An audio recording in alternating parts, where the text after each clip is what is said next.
My own son called me dead weight in the house my husband built. He threw lavish parties, but his company was a ghost ship drowning in debt. What he forgot, I'm the trustee. I shut off the money. Then at their charity gala, the pool turned green, the cards got declined, and his perfect image cracked in front of everyone. Want to see what collapsed? First his fortune, his marriage, or his pride, and where the real legacy went. Keep watching. The crystal glasses on the dining table seemed to hum with the quiet, expensive energy that filled my son David's home. From the outside, everything in his life was perfect, polished to a high gleam, just like the imported marble in the foyer. We were having our Sunday dinner, a ritual David insisted upon.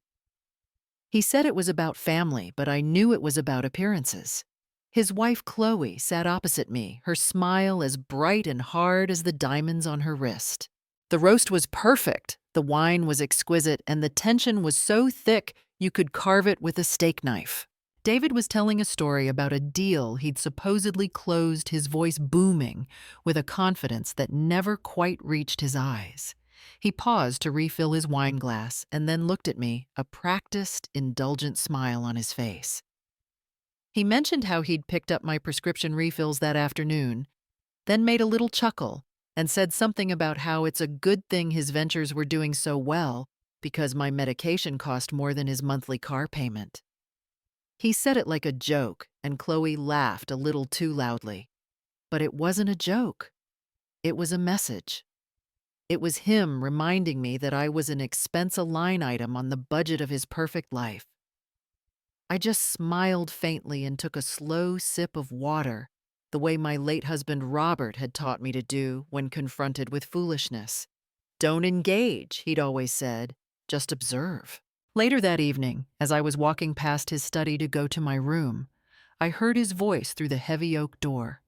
It wasn't the booming, confident voice from the dinner table.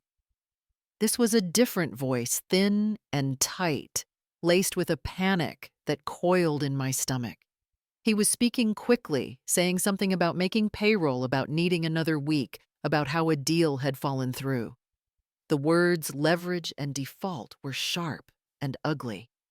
I heard the scrape of his chair, and I quickly moved away from the door just before he swung it open. He saw me, and for a split second, I saw the raw fear in his eyes before he slammed his mask of authority back into place. He just grunted something about a late call and strode down the hall, leaving the scent of stale fear behind him. In my room, surrounded by furniture that felt too new and impersonal, I looked at the old faded photograph I keep on my nightstand. It's a picture of me from a lifetime ago, sitting at a big metal desk, a mechanical calculator at my elbow, and ledgers stacked high beside me. I was 24 years old, a junior accountant at a firm in downtown Dallas, and I loved the simple, beautiful logic of numbers. I loved making them balance, finding the story they told. Robert used to tease me, calling me his secret weapon, because I could spot a padded expense report from a mile away. He built our fortune with his bare hands and brilliant mind, but he always said I was the one who kept it safe, with my quiet, steady attention to the truth of the numbers. He built his legacy on integrity, on the idea that your word was your bond, and success was measured by your character, not your zip code. I wondered what he would think of David's obsession with status, with the hollow performance of wealth. I was still thinking about that when I stepped into the upstairs hallway to get a glass of water. David's and Chloe's bedroom door was slightly ajar, and I heard their hushed, urgent voices. I paused, not wanting to intrude, but then I heard my name. It was David's voice, stripped of all its pretense, raw and ugly. He said, "I can't keep supporting a dead weight, Chloe. We have to consider our future." The words hit me with the force of a physical blow. A dead weight. That's what I was to him. Not his mother. Not Robert's widow. A line item that had become a liability. In that moment, the grief I held for my husband was eclipsed by a cold, clear stillness.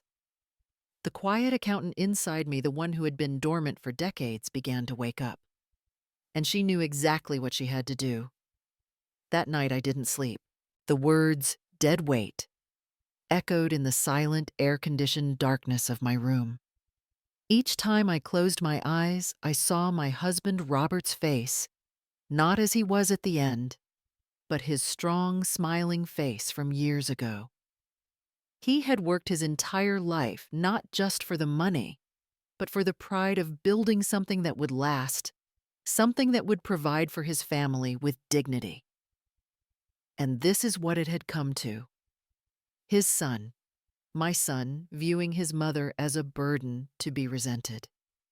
The grief I had carried for a year felt like it was crystallizing inside me, turning from a soft, aching sadness into something hard and sharp. It wasn't about revenge. It was about correction. It was about honoring Robert's legacy. By dawn, the tears were gone, and a quiet, cold resolve had taken their place. I sat in the armchair by the window, the old leather cool against my skin, and picked up my phone. I scrolled through the contacts until I found the one I was looking for, a name David wouldn't even recognize Davies. Mr. Davies had been Robert's financial advisor, and more importantly, his oldest friend. He was a man who understood, as Robert had, that a fortune was a responsibility. The call was short, barely 2 minutes. My voice was steady, calm. I explained the situation in precise, unemotional terms. I didn't need to embellish. The numbers would tell the story. I gave him a simple instruction regarding 2 specific monthly payments drawn from the trust's accounts. He didn't question me. He just said, "Consider it done, Eleanor. It's about time." The following Saturday, David decided to host a poolside barbecue. It was his favorite kind of event, an elaborate performance of casual wealth. He invited a dozen of his friends' people who measured success by the brand of your watch and the size of your mortgage. The stage was set for another one of his perfect afternoons. Except the stage wasn't perfect anymore. The first sign of trouble was the pool. It had a distinct murky green tinge to it. David stared at it, his face tightening. Then he noticed the lawn, which hadn't been mowed, and the flower beds, which were looking weedy. I watched from the kitchen window as he paced back and forth on his phone, his voice getting louder and more frantic. His friends were arriving, and the smooth facade was cracking right before their eyes. The final straw came when the emergency pool guy he'd called finally showed up. After a quick inspection, the man presented David with an invoice for a rush cleaning. David pulled out his wallet and handed over the sleek black credit card he was so proud of. The pool guy ran it on his little machine, declined. David, forcing a laugh, said the machine must be faulty, and handed him another card. Declined. The color drained from my son's face. His friends were watching, trying to pretend they weren't. The public humiliation was a visible weight on his shoulders. He ended up having to get cash from Chloe's purse, a small, desperate act that seemed to shrink him in front of everyone. The party was a disaster. The mood was strained and people left early. As soon as the last guest was gone, the explosion came. Chloe was furious, her voice a low hiss of embarrassment. But it was David's reaction that I will never forget. He wasn't apologetic. He was terrified. He turned on me, his face twisted with a rage that was really just undiluted fear. He didn't ask if I knew anything about it. He just started yelling, saying I had no idea the kind of pressure he was under, that these things, the pool, the lawn, they mattered. He yelled that he had an image to maintain. He finally screamed a sentence that laid his soul bare. "Do you have any idea what this makes me look like?" He wasn't worried about the family. He was worried about his reflection. I stayed silent through his tirade. I simply went to my room. An hour later, a chime sounded on my laptop. It was an email. The sender was Mr. Davies. He had CC'd both me and David. The subject line was simple: urgent meeting required. I opened it. The message was brief and professional. It said, "Per the trustee's request, we need to schedule an immediate audit of the fund's recent activity to address certain payment discrepancies." I looked up from my screen toward David's study down the hall. A moment later, I heard a choked, gasping sound, followed by the heavy thud of a fist slamming on a wooden desk. He knew. He finally knew that the dead weight had a name, and that name was Trustee. The sound I heard from David's study was not just anger, it was the sound of a trapped animal. A few minutes later, he stormed into my room without knocking, his face pale and blotchy with rage. He was waving his phone in his hand like a weapon, the email from Mr. Davies glowing on the screen. He started ranting, his voice a torrent of accusations. He said I was confused, that I was meddling in things I didn't understand. He told me I was embarrassing the family, that I was being manipulated by Davies, who was probably trying to fleece an old woman out of her money. It was a desperate, ugly performance. Then he played his final, most desperate card. He lowered his voice, trying to sound reasonable, but the tremor of panic was still there. He talked about my health, my age, my episodes of confusion. He suggested that maybe it was time for a full-time caregiver, someone to help me manage my affairs.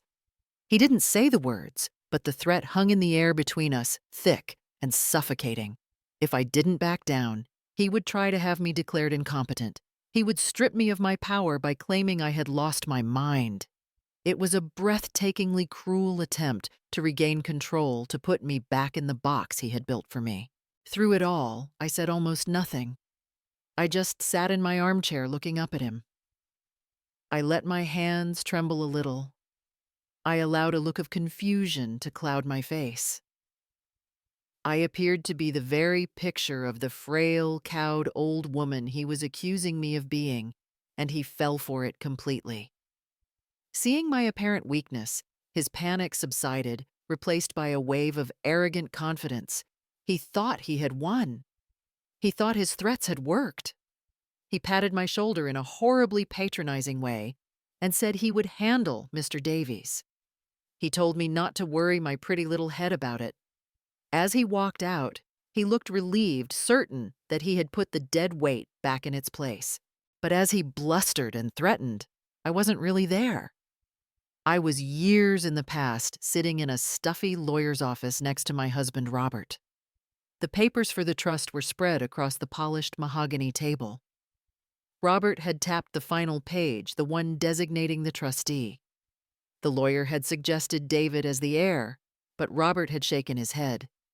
He'd looked at me, his eyes full of a trust that felt more valuable than all the money in that account.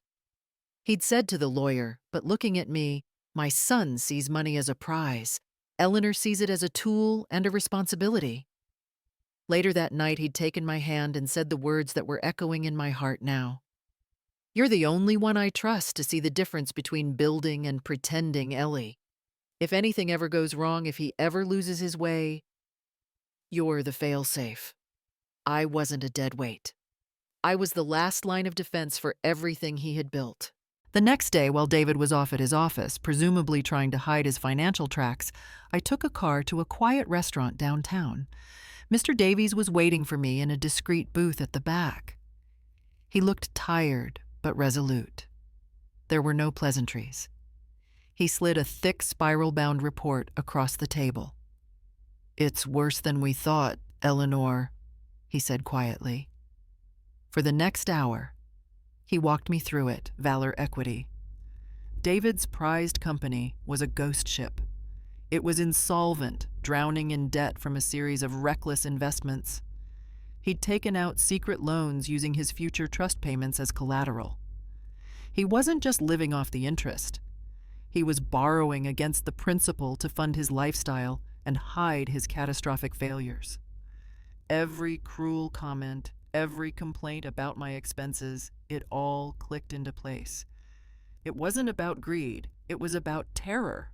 He was a drowning man, and he was trying to push my head under the water to keep himself afloat for another second.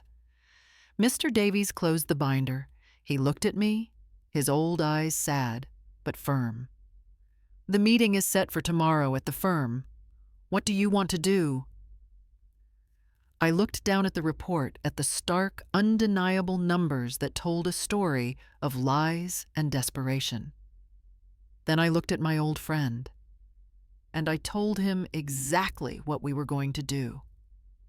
The conference room at the law firm was on the 40th floor, overlooking the entire Dallas skyline.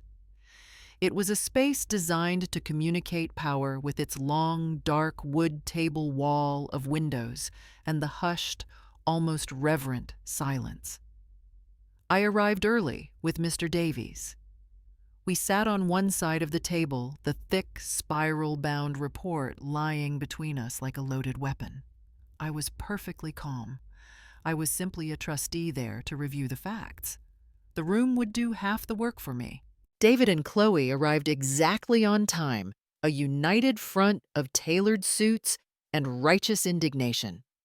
David looked like he had rehearsed his opening speech, ready to accuse and intimidate. Chloe's smile was brittle, her eyes darting around the room, assessing its value. They thought this was a negotiation. They had no idea it was a sentencing. Mr. Davies began without any preamble.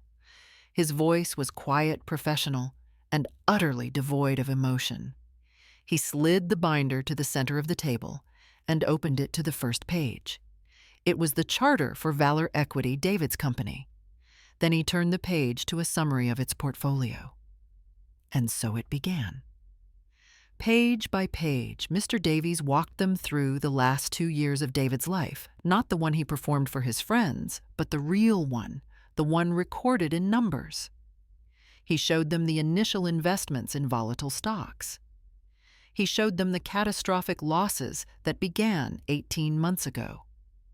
He showed them the falsified quarterly reports David had submitted to the trust, painting a picture of steady growth while the reality was a nosedive into ruin. David's face began to lose its color. His confident posture slowly deflated like a balloon with a pinprick leak. He started to stammer, trying to interrupt with justifications. He claimed it was just a temporary market turn, that he was on the verge of a massive comeback, that he was protecting the family from unnecessary worry. His words, which sounded so powerful in his own home, were pathetic and hollow in this room. They evaporated against the stark black and white truth of the numbers. Mr. Davies simply ignored him, turning the page to the next section, debt. He laid out the details of the secret bridge loan David had taken out 6 months ago, using his quarterly trust distributions as collateral. A loan for $2 million. That was when Chloe made her first sound. It was a small, sharp gasp. She was staring at the number on the page as if it were a snake. She looked at David, really looked at him, and the confusion in her eyes began to curdle into something else. She saw the truth now. The trips to Aspen, the new Mercedes, the ridiculously expensive watch on her own wrist, it wasn't from his genius. It was from a lie. Their entire life was a lie, funded by money they didn't have. Her horror didn't melt into sympathy for her husband. It hardened layer by layer into an ice-cold fury. She wasn't looking at the man she married. She was looking at the man who had defrauded her of her dream. Mr. Davies saved the final blow for last. He folded his hands and looked at David with a profound, almost sad disappointment. He explained in the same calm tone that by leveraging the trust's assets without authorization, David had committed a serious breach of his fiduciary responsibilities. He said that as officers of the trust, they had a legal obligation to report this breach to the financial institution involved. The bank that had issued the $2 million loan had been notified that morning. They now knew their collateral was invalid. The consequences were no longer a private family matter. They were now in the hands of lawyers and collections agents. This was the moment David finally broke. He slumped in his chair and put his head in his hands, mumbling over and over again, "I was going to fix it. I was going to fix it." I expected Chloe to cry, to scream, to run from the room. She did none of those things. She sat perfectly still for a long moment, the silence stretching out. Then she turned her head and looked at her broken, weeping husband. Her expression was one of pure, undiluted disgust. She picked up her ridiculously expensive purse from the floor and stood up, her posture ramrod straight. She didn't look at me or Mr. Davies. She looked only at the top of David's head. Her voice was flat, sharp, and absolutely unforgiving. "The charity gala is tomorrow night," she said. "I am the chairwoman. Everyone will be there." She paused, letting the weight of her words sink in. "You will fix this." Then she turned and walked out of the room, the click of her heels on the marble floor echoing like gunshots in the sudden, devastating silence. The charity gala was the glittering jewel in Chloe's social crown, held in the grand ballroom of the city's most prestigious hotel. When I arrived, the room was already shimmering with designer gowns and the clinking of champagne glasses. Hundreds of Dallas's most influential people mingled under crystal chandeliers, their laughter echoing in the vast space. This was David and Chloe's world, a stage where they played the roles of a philanthropic power couple. I had chosen a simple dark blue dress, elegant but understated. I found a small table in a quiet corner, a silent observer watching the final act of a play that I had set in motion. I felt no triumph, only a deep, weary sadness. All of this breathtaking display of wealth, was a house of cards, and a strong wind was coming. The first tremor was subtle. A quiet murmur started near the silent auction tables. A major item, a lavish week-long stay at a private villa, was suddenly marked as withdrawn. I knew from Mr. Davies that this donation had been secured by a check from Valor Equity, David's company. That check, I also knew, had bounced that afternoon, and the donor had angrily rescinded the gift. Chloe's face flushed with pleasure as she greeted a city councilman began to tighten. She saw the commotion and sent a frantic text message, her smile becoming a frozen mask. The second tremor was stronger. I saw the head caterer, a stern-looking man with an impeccably starched shirt, approach David and Chloe near the stage. His expression was firm, his posture unyielding. I couldn't hear his words, but I didn't need to. I saw the flash of panic in David's eyes, the way he tried to laugh it off, pulling the man aside. I saw Chloe's hand fly to her throat. Mr. Davies had informed me that the final payment for the catering, a sum well into 6 figures, was scheduled to be processed from David's corporate account an hour before the event began. An account that was now, thanks to the bank's intervention, frozen solid. The final earthquake hit the foundation. A frantic-looking valet captain hurried into the ballroom, making a beeline for David. The conversation was no longer discreet. The valet's voice was sharp with anger, loud enough for those nearby to hear. The corporate card used to guarantee the valet service for 200 cars had been declined. A line of luxury vehicles was now backed up down the hotel driveway, and guests were being asked to pay cash. The public facade of effortless wealth didn't just crack, it shattered. Everything started to unravel at once. The caterer, having received no satisfaction from David, walked over to Chloe and spoke to her directly, his voice carrying in the suddenly quiet ballroom. He informed her that unless payment was received, his staff would cease service immediately. The valet captain was still demanding answers. A small crowd was forming a vortex of whispers and shocked stares, pulling David into its center. He looked around, his eyes wild and desperate, searching for an escape that didn't exist. He was cornered by the consequences of his own lies, and then he broke. It wasn't a gradual decline, it was a total collapse. He let out a sound that was half sob, half scream. He started talking, the words pouring out of him in a torrent of shame and fear. He confessed everything. The failed company, the secret loans, the lies he told Chloe, the pressure he felt. He confessed that the bounced check for the auction was his, that all the accounts were frozen, that there was no money. He looked at his horrified wife, his face wet with tears, and then his eyes found the grand oil-painted portrait of his father that Chloe had insisted on displaying near the stage. He pointed a shaking finger at it. "I just didn't want to be a failure in his house," he cried out, his voice breaking completely. "I just didn't want to fail."